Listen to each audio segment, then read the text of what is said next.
in the summertime. Why, let's have you out of there. What, Constable? Want you out of here now. Come on. Why, this is my holiday spot. Never mind about all that. Get this rubbish beard up here now. Come on. Wait a minute, officer. I have my rights as an English citizen. This is my VAT holiday. That may be. Let's put the white beard up now. Come on. All right. I'll do it. I'll do it just this once. But you'll be hearing from us in the morning. Just get on with it, please. Not fair at all. Nothing's fair. What do you mean nothing's fair? Nothing's fair.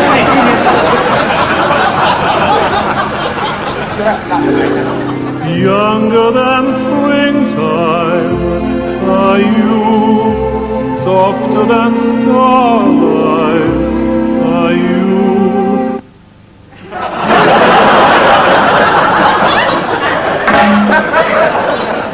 That's a dirty trick. And that's a worse one. This way to all jokes. Hello, sailor. Sunflowers, about turn! Anywhere! Well, it's spring. Well, it was when this recording was made in 1952. Anyhow, the daffodils are out, the crocuses are out, so are the gasmen, the railway men, the hospitals.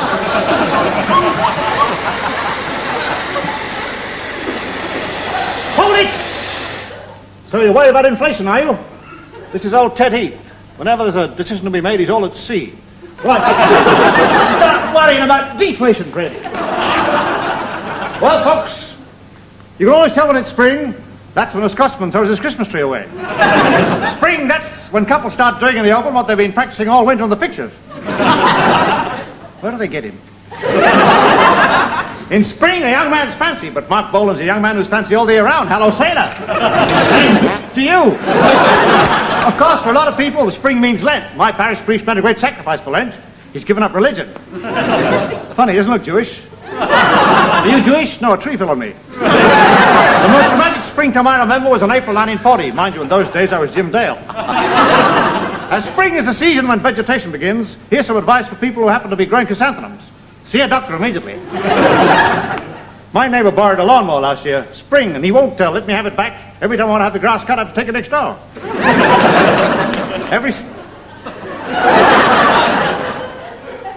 Every spring I hire 3 men to keep my garden free from pests. One kills greenfly, we call him greenflyer. One kills worms, we call him wormer. The third chap kills bugs. Alan's joke. Here it is. What do they call a skeleton lying in bed? I don't know. Lazy bones. Had enough of this, folks. Follow me back to... See what? Right, get out! And take that silly laugh with you. Last year, seriously, last year I was writing poetry, and I wrote this. Sounds rational. It's called Spring.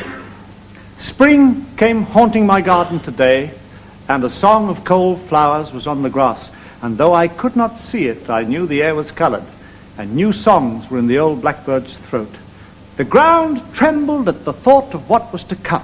It was not my garden today. Today it belonged to itself.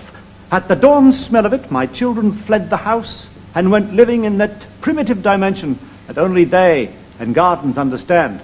And my dog, too, lost his mind and ran in circle after canine circle trying to catch himself. And do you know what? He did. It was that kind of a day. Dearly beloved, we are gathered here tonight to make money.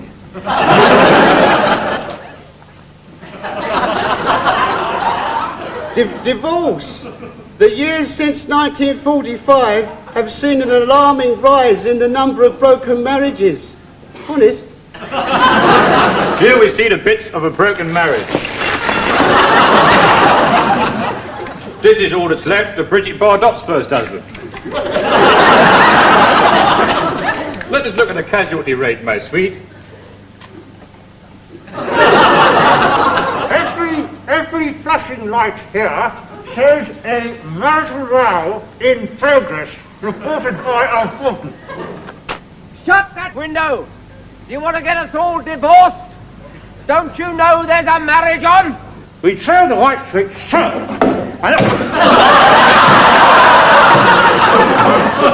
Every red light shows a divorce imminent. So.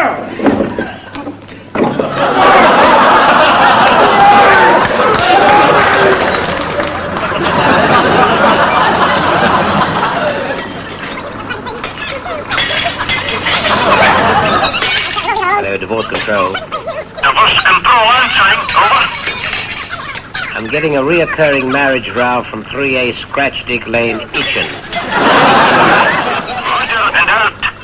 That's the trouble. Roger is out and she's having it off with a Coleman. Investigate.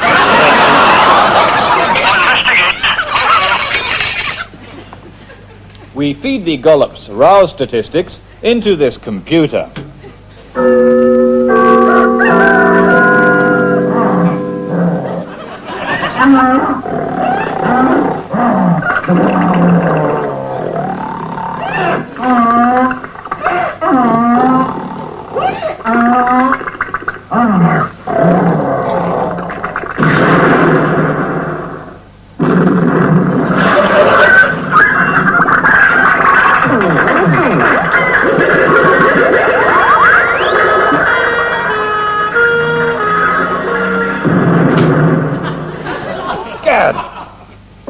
Mr. and Mrs. Ernie Flatnickers.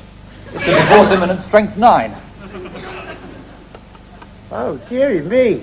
Strength 9. Oh, dearie me. The only way to go about it, wasn't it? I don't like the idea of it. Oh, it's no good you saying you don't like the idea of it, I've is it? never had blood. Well, what do you expect me to do? I keep getting these sliding attacks. There's nowhere to go for the cold if he was to have holiday in my York. Well, I'd rather not go to my own Mionkin. I don't want to sell a full of these nuts and nutty slag. Mr. Pone. I recognise the tune. No? What? No! What no? What was that? Listen, you got to get out! Get out! But I'm on overtime. That was the marriage rouse control. Can we have that closer up? Which? Can we have that closer up? Well, I thought you were going to say what for. What for, do I And say? I was leaving in space for you to say Make it what a you cereal. didn't want. Make it a cereal. Tom Nicks in Keep Running. I mean, I won't Keep wait running, for get it if you don't want me Get to. in, get in. But I thought you wanted to say that. Well, I'll say that. I'll keep rabbiting, right? All right. Ready? Action. Oh! What was that? You got to get out! Got to get out again when I'm on short time. What for? That was the marriage rouse control. We've just been given a divorce imminent warning. Strength 9! Oh, and it's the worst one. You've got 3 minutes. 3 bleeding minutes. The IRA give you longer than that. Now, why should I rush?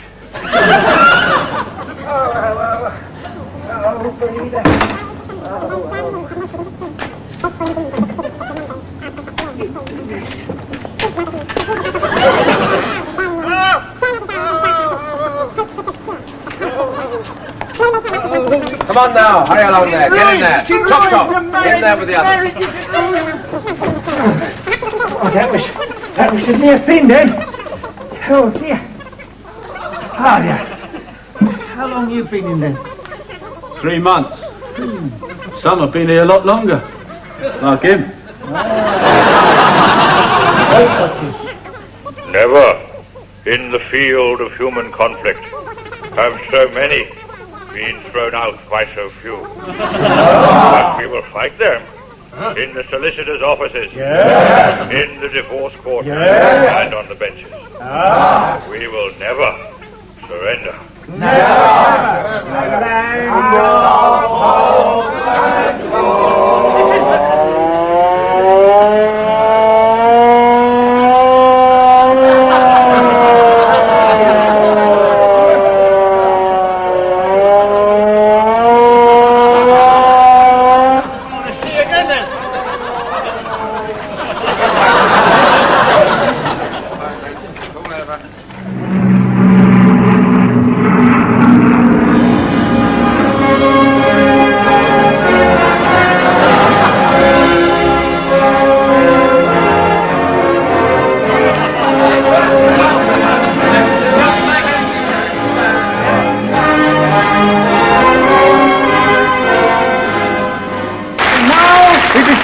For criminal opportunity knocks.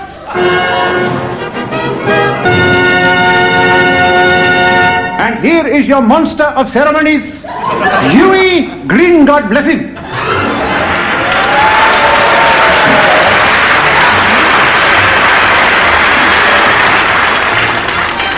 Thank you, and I want to say thank you, ladies and gentlemen, for letting me say thank you to you, and I mean that most sincerely, I really do.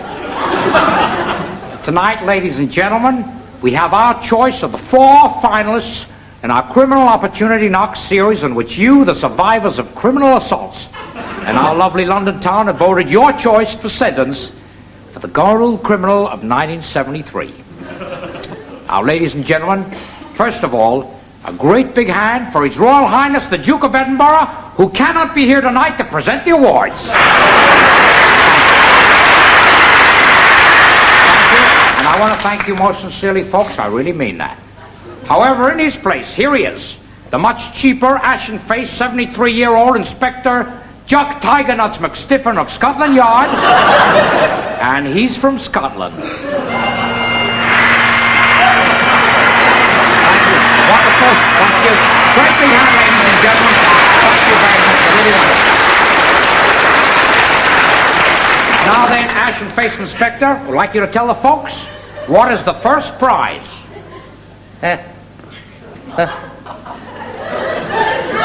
The first prize, Huey, is the first prize. Is absolutely correct. Great big hand. All right, thank you, ladies and gentlemen. Thank you. It's correct. Yes, the first prize, here it is. A fridge containing a 32-year-old deep-frozen criminal lawyer and a complete set of briefs. How about that, folks? Really wonderful. Thank you. Really wonderful, Huey. Thank you, thank you. I want to say thank you again most sincerely, and I really mean that. Now, folks, to our criminal finalists that you, the victims, have singled out as your choice for hanging. First, here he is, the 43-year-old unemployed vicar's mate, Franklin D. Roosevelt Jones, who did this.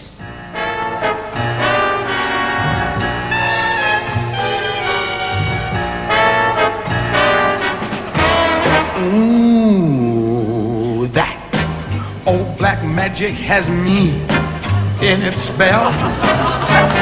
That old black magic that you so.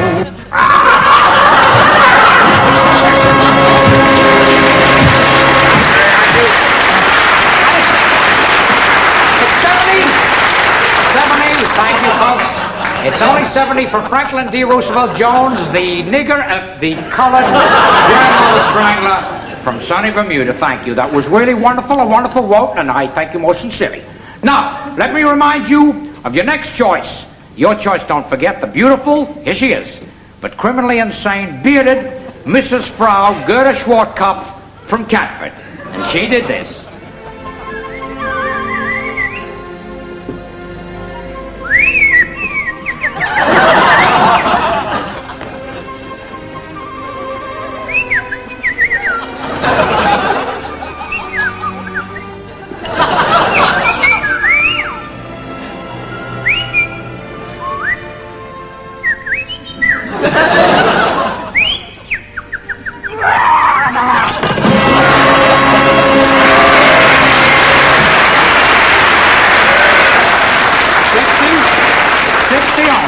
Wonderful. Thank you very much for that vote, and I mean that most sincerely. I really do. Ladies and gentlemen, the beautiful but criminally insane Mrs. Frau Gerda Schwartkopf, the whistling orphanologist and husband poisoner. Remember, folks, it's your voting for the one you think should get the death sentence that counts. Next, folks, we have a touch of the oldie-worldy chum. It's the Reverend John Thomas who did this.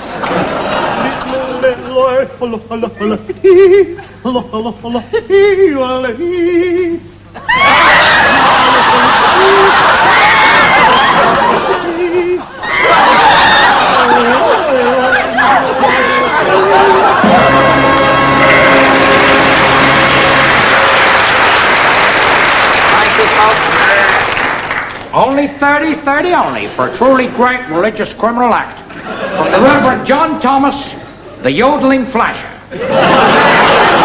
Sad that religion should score such a low level, ladies and gentlemen, but as I've said before, we like to be fair on the show. It is your choice, it really is. Now, last in our search for the golden criminal of 73, here he is, Tom Parasite, who did this.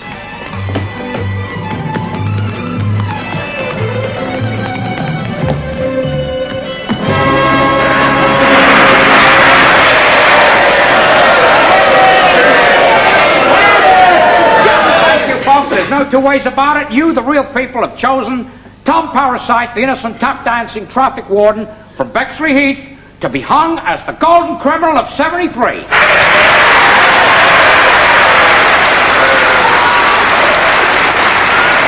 and gentlemen, just a note of seriousness for a moment. There are some complications, ladies and gentlemen. As you know, this dear country of yours has abolished hanging. Not the first phrase. But we have offered to fly Tom Parasite out to any country that still happily practices capital punishment. All expenses paid. So we've put the names of those countries and the date of the execution into this treasure trove bag. Isn't that why? Is she wonderful, Monica? She's grown a bit. Great big hand for Monica. She's really lovely. Thank you. And here to draw. The winner is Inspector Jim Tiger Nuts McStiffen, known as Knackers of the Eye. There we are. Thank you. There it is. Yes. Well. Here it is. Tom Parasite, innocent tap-dancing traffic warden, you are to be electrocuted in Cincinnati, Ohio, on January the 3rd by President Richard Nixon.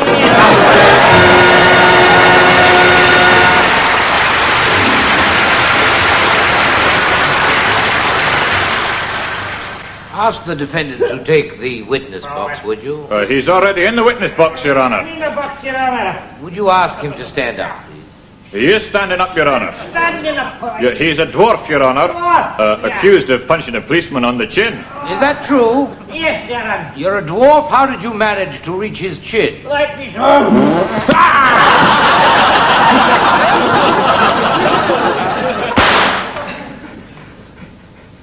Go on, Alan, for God's sake. The BBC News Presentation Department have decided to change their image. Honest. That's great. Keep it like that, man. That's great. Keep it like that. Good, that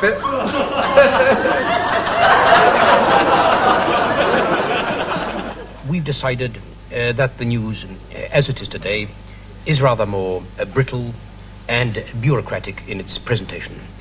Therefore, we've decided to mold it into a more homely, family presentation. Good heavens, Spider. It's 6 o'clock, Greenwich Mean Time, and time for the news.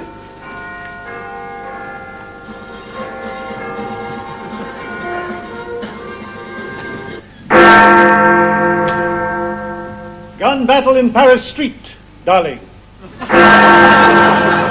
dance. Heath steps in. Celtic win the cup, my dear. But first, Paris gun battle.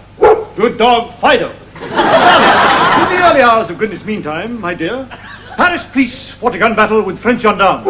Good dog, Fido. During this, a British tourist was shot dead. His wife has described his condition as satisfactory. Happy Mother's Day, dear. But now, for the whole story, over to our correspondent, Nugent Lakes, Paris. John Mary, this is a surprise. The scene of the shooting was on the Rudy postcard. The shooting started when a man pulled the trigger of a gun. He went on to say, Do sit down, John and Mary. Almost immediately, an explosive situation began when 3 people exploded. Prices on the bourse fell rapidly, John and Mary. I had bread and jam for tea last night.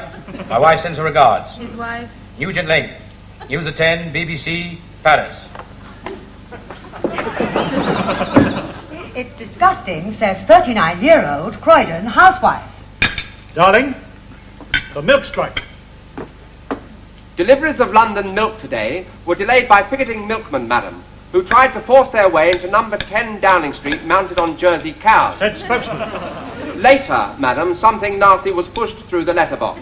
Deliveries of milk are down by half. The final of today's Scottish Cup was played in an atmosphere of violence. 3 please, darling. The 2 teams, Celtic and Rangers, played extra time. The final result, my dear, was 2 dead and 3 wounded, darling. Purple report, over to Amos McCrippler, Glasgow, Slum, dear.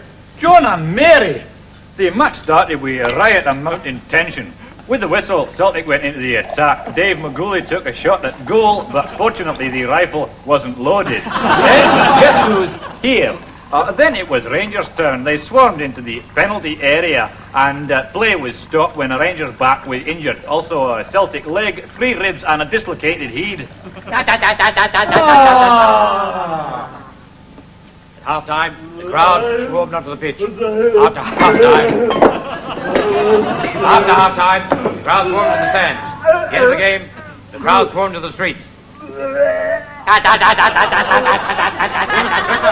at 10, Glasgow slum. And that's all the news for tonight, Good night, dear. said the BBC spokesman. And now, a look at tonight's weather. It's raining.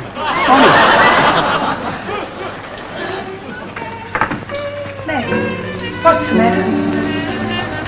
Oh, nothing. Nothing. Who was it? My father. Nothing wrong, eh? It reminded me of something and I'd rather not think about it. Don't think about it. Don't get it spoiled tonight. I've never been so happy.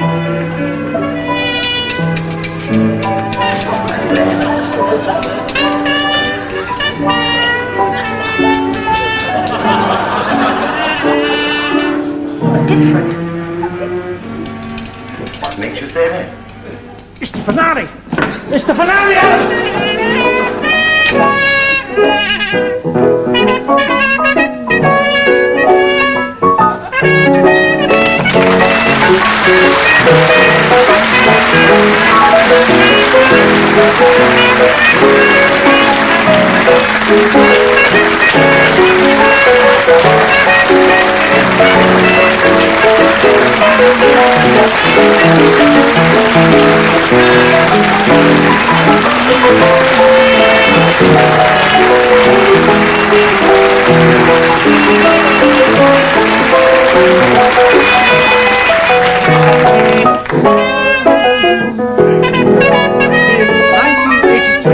Don't forget to tune in. Till then, good night.